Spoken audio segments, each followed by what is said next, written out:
ఇంకా మీరే చెప్పాలంటే. రషు అంగడికి వెళ్ళి చపాతీ అంటే మీరు ఏమనుకోకపోతే ఒక మాట చెప్తున్నా. చెప్పు నాన్న. పిల్లోనికి ఫోన్ ఇస్తే చెడిపోతారండి.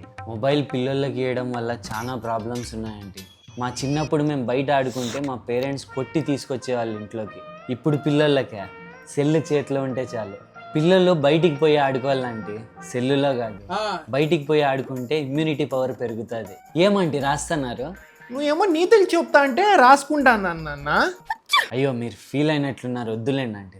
అయ్యో ఏం లేదు నాన్న, నేను మర్చిపోతాను అందుకు రాసుకుంటాను. చెప్పు.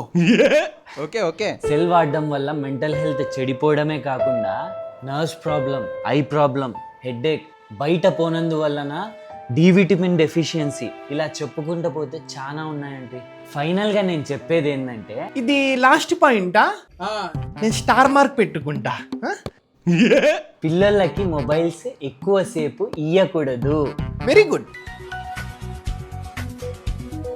తేరా చూసించాలు, చూసుకోనన్న వీనికి నేను ఫోన్ మాట్లాడొస్తా. ఇట్స్ ఓకే అండి, నేను చూసుకుంటా.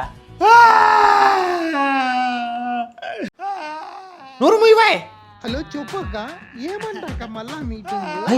ఏలే ఏడుస్తాను. దో అయ్ ఇటు చూడరా, ఇంత బాగుంది బొమ్మ. ఇంత మంచి బొమ్మ పెట్టుకొని సెల్తో ఆడుతున్నావు కదరా నువ్వు. ఆపరా నాయనా, మీ అమ్మ చూస్తే నేనేమో కొట్టినాను అనుకుంటుంది.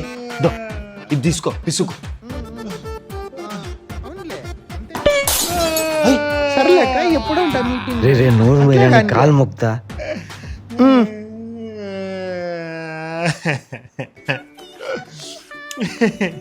చూసారా సార్ డబుల్ యాక్షన్? కరెక్టే, పిల్లలకి సెల్ ఇయ్యాల. మన మెంటల్ హెల్త్ బాగుండాలంటే ఎటువంటి పరిస్థితుల్లో పిల్లలకి సెల్ ఖచ్చితంగా ఇయ్యాల. Very good. అది లాస్ట్ పాయింట్ కొట్టేసి ఈ పాయింట్ రాసుకోండి అంటే. మేమేమో పిల్లలకి సెల్ ఇచ్చేసి దర్జాగా ఉంటామేమో అనుకుంటారు జనాలు. చూసినావు కదా, ముళ్ళుతోనే తీయాలంటారు. ఈ దయ్యం నా కొడుకులకి దయ్యం వదిలిల్లంటే ఆ సెల్ ఉండాల్సిందే. వీడేం ఏడుస్తాడ్రా నాయన దయ్యం పట్టినట్లు. వస్తానండి. ఇడుసు. చూడు బాబు, నువ్వు కూడా సెల్ లైక్ కొట్టు, సబ్స్క్రైబ్ కొట్టు, షేర్ కొట్టు.